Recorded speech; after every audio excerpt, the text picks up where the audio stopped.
அஸ்ஸலாமு அலைக்கும். எல்லாத்துக்கும் வணக்கம். வாங்க பிஸ்மில்லா. இன்றைக்கி நான் மீன் குழம்புக்கு பாருங்கள், ஐக்கூரை மீன் வாங்கி அதில் நல்லா உப்பு மஞ்சத்தூள் போட்டு கழுவி எடுத்து வச்சுருக்கிறேன். இதுக்கு தேவையான பொருள் என்னென்னு காமிக்கிறேன் பாருங்களேன். அதுக்கு ஒரு எங்கள் வீட்டில் விளைஞ்ச முருங்கைக்காய் ஒன்று, ஒரு மாங்காய் எடுத்து வச்சுருக்கிறேன். தாளிக்கிறதுக்கு தேவையான பொருள் இது வெங்காய வடகம். இங்கே அரப் கண்ட்ரியில் வெங்காயம் பேக்கெட்டில் வரும், அது வாங்கியிருக்கிறேன். அப்புறம் தாளிக்கிறதுக்கு வரமிளகாய் எடுத்து வச்சுருக்கேன். இது வெந்தய பொடி, வெந்தயமும் மிளகு கருவேப்பிலையெல்லாம் போட்டு பொடி பண்ணி வச்சுருக்கிறேன். மீன் குழம்புக்கு போட்டால் செம்ம டேஸ்ட்டாக இருக்கும். இது தனி மிளகாத்தூள், இது மல்லித்தூள், இது மஞ்சத்தூள், கருவேப்பிலை, அப்புறம் ஒரு நெல்லிக்காய் சைஸில் புளி எடுத்து வச்சுருக்கேன். ஏன்னா நம்ம மாங்காய் போடுறதுனால புளி கம்மியாக போட்டால் போதும். அப்புறம் தேங்காய் அரைச்சி பால் எடுத்து வச்சுருக்கிறேன். பார்த்தீங்களா, இதுதான். வாங்க இனி குழம்பு வைக்க போவோம். இங்கே பாருங்க, நான் பாத்திரம் வச்சாச்சு. பாத்திரத்தை வச்சு தேங்காய் எண்ணெய் தான்.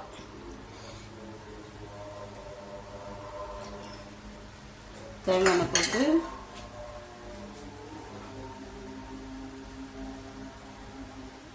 தேங்காய் எண்ணெய்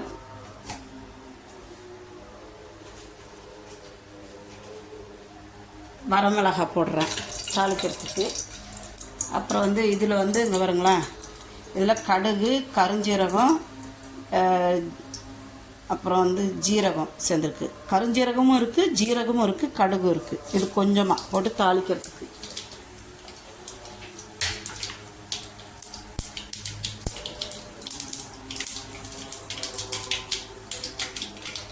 கருவேப்பிலை,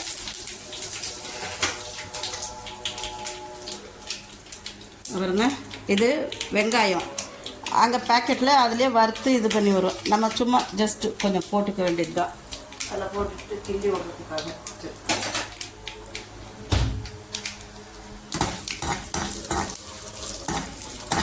இப்போ தக்காளி நறுக்கி வச்சுருக்க தக்காளி போட்டுக்கணும்.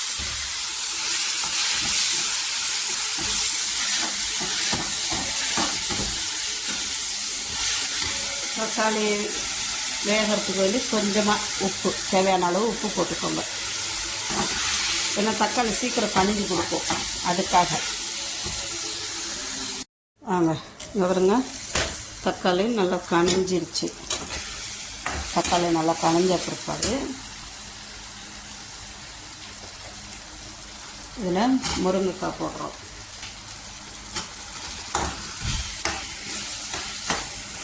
முருங்கைக்காய் போடுறப்ப நம்ம என்ன பண்ணோம், வருங்க, மல்லித்தூள், மிளகாத்தூள், இது வெந்தய பொடி, இது எல்லாத்தையும் இதில் தட்டிடுறோம்.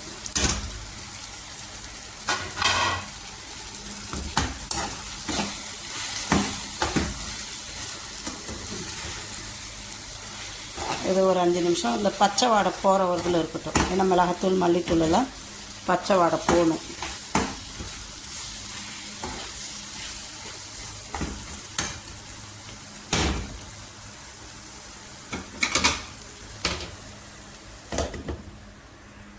வாங்க இங்கே பாருங்க, இந்த காய் எண்ணெய் திரஞ்சி வந்துருச்சிங்களா.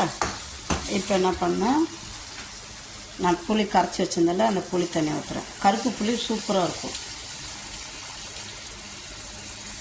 மீன் குழம்புக்கு கருப்பு புளி தான் செம்ம டேஸ்ட்டு கொடுக்கும். இது ஒரு 2 நிமிஷம் இந்த பச்சை வாடை போட்டும் அப்புறமா மீனை போடுவோம்.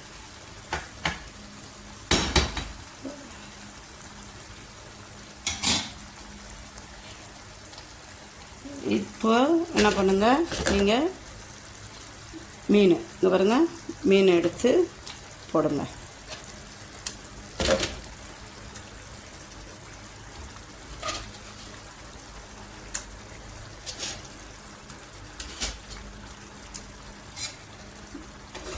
மீன் போட்டாச்சு.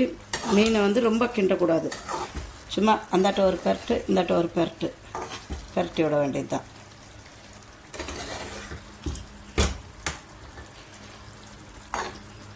ஒரு 2 நிமிஷம் விட்டு அப்புறமா தேங்காய் பால் ஊற்றினோம்னா நமக்கு தேவையான அளவு தண்ணி ஊற்றிக்கலாம் மீன் குழம்புக்கு. வாங்க வருங்க. இப்போ அதில் எண்ணெய் திரிஞ்சு வந்த பிற்பாடு நீங்கள் மாங்காயை போடுங்க. மாங்காயை போட்டுட்டு தேங்காய் பால் எடுத்து வச்சுருக்கணும்ல அது நல்லா கலக்குங்க. நான் தேங்காய் அரைக்கிறப்ப அதில் 2 ஜீரகம் போடுவேன். சோம்பு ஜீரகமும் போட்டு அரைச்சி ஊற்றிடுங்க பாலோட. ஏன்னா ஒரு ஆளுக்குன்றப்போ இந்த குழம்பு கம்மியாக இருந்தால் போதும். இப்போ என்ன பண்ணுங்கள், லேசாக அப்படி ஒரு பெரட்டு. இந்த நேரம் உப்பு பார்த்துக்கோங்க. மாங்காயும் போட்டாச்சு.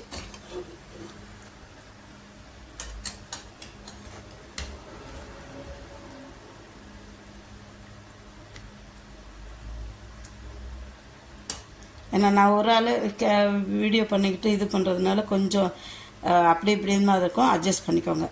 இப்போது உப்பு பார்த்துக்கோங்க.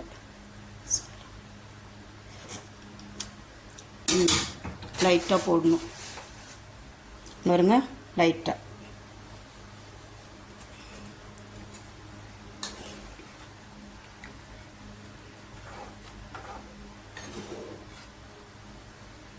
இந்த மாதிரி நீங்கள் குழம்பு வச்சு சாப்பிட்டு பாருங்களேன். செம டேஸ்ட்டாக இருக்கும்.